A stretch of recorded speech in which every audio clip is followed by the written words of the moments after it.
time present and time past, are both perhaps present in time future, and time future contained in time past. If all time is eternally present, all time is unredeemable. What might have been is an abstraction, remaining a perpetual possibility, only in a world of speculation. What might have been and what has been point to one end, which is always present. Footfalls echo in the memory.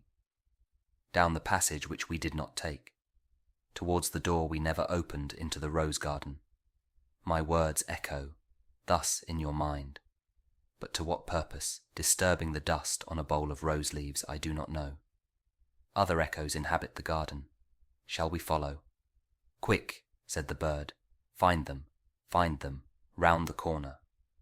Through the first gate, into our first world, shall we follow the deception of the thrush, into our first world.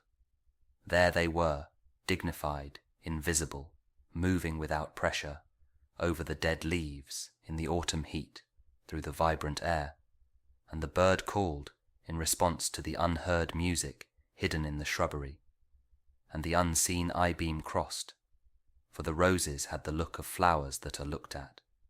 There they were as our guests, accepted and accepting. So we moved, and they, in a formal pattern, along the empty alley, into the box circle, to look down into the drained pool. Dry the pool, dry concrete, brown-edged, and the pool was filled with water out of sunlight, and the lotos rose, quietly, quietly. The surface glittered out of heart of light, and they were behind us, reflected in the pool. Then a cloud passed, and the pool was empty. Go, said the bird, for the leaves were full of children, hidden excitedly, containing laughter. Go, go, go, said the bird. Humankind cannot bear very much reality, time past and time future. What might have been and what has been point to one end, which is always present.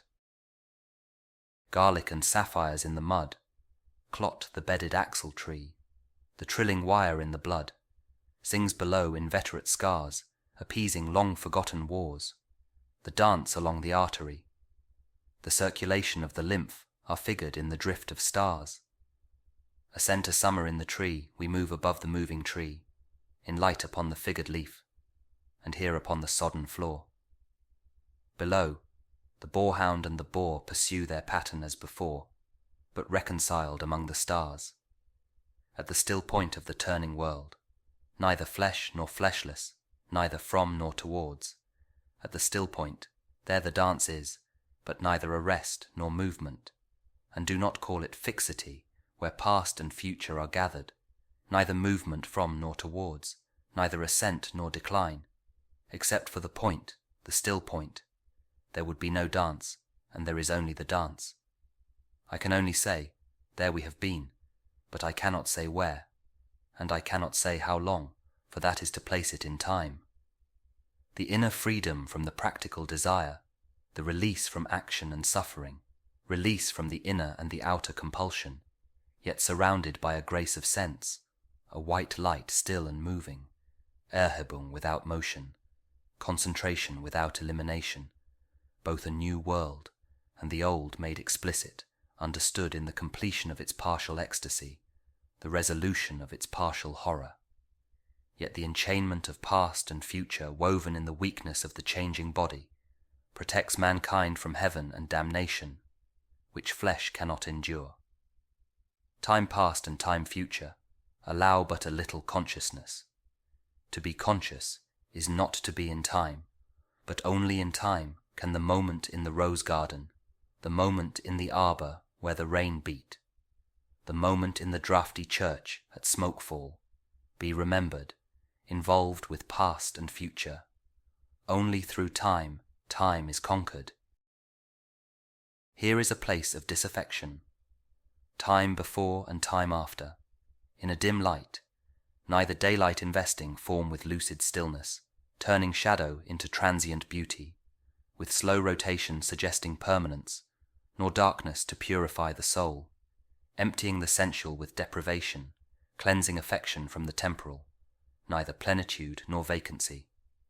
Only a flicker over the strained, time-ridden faces, distracted from distraction by distraction, filled with fancies and empty of meaning, tumid apathy with no concentration, men and bits of paper, whirled by the cold wind that blows before and after time, wind in and out of unwholesome lungs, time before and time after, eructation of unhealthy souls, into the faded air, the torpid driven on the wind that sweeps the gloomy hills of London, Hampstead and Clerkenwell, Campden and Putney, Highgate, Primrose and Ludgate.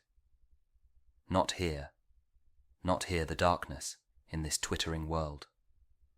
Descend lower, descend only into the world of perpetual solitude, world not world, but that which is not world, internal darkness, deprivation and destitution of all property, desiccation of the world of sense, evacuation of the world of fancy, inoperancy of the world of spirit. This is the one way, and the other is the same, not in movement, but abstention from movement. While the world moves in appetency on its metalled ways of time past and time future. Time and the bell have buried the day, the black cloud carries the sun away. Will the sunflower turn to us? Will the clematis stray down, bend to us, tendril and spray clutch and cling, chill fingers of yew be curled down on us? After the kingfisher's wing has answered light to light and is silent, the light is still at the still point of the turning world. Words move, music moves, only in time. But that which is only living can only die. Words, after speech, reach into the silence. Only by the form, the pattern, can words or music reach the stillness, as a Chinese jar still moves perpetually in its stillness. Not the stillness of the violin, while the note lasts, not that only, but the coexistence, or say that the end precedes the beginning, and the end and the beginning were always there, before the beginning and after the end, and all is always now.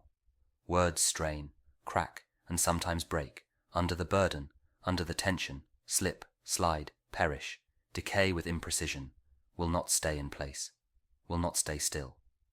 Shrieking voices, scolding, mocking, or merely chattering, always assail them. The word in the desert is most attacked by voices of temptation, the crying shadow in the funeral dance, the loud lament of the disconsolate chimera. The detail of the pattern is movement, as in the figure of the 10 stairs, desire itself is movement, not in itself desirable.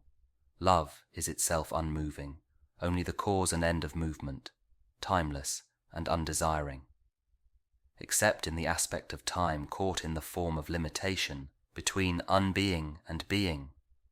Sudden in a shaft of sunlight, even while the dust moves, there rises the hidden laughter of children in the foliage. Quick now, here, now, always. Ridiculous the waste sad time stretching before and after.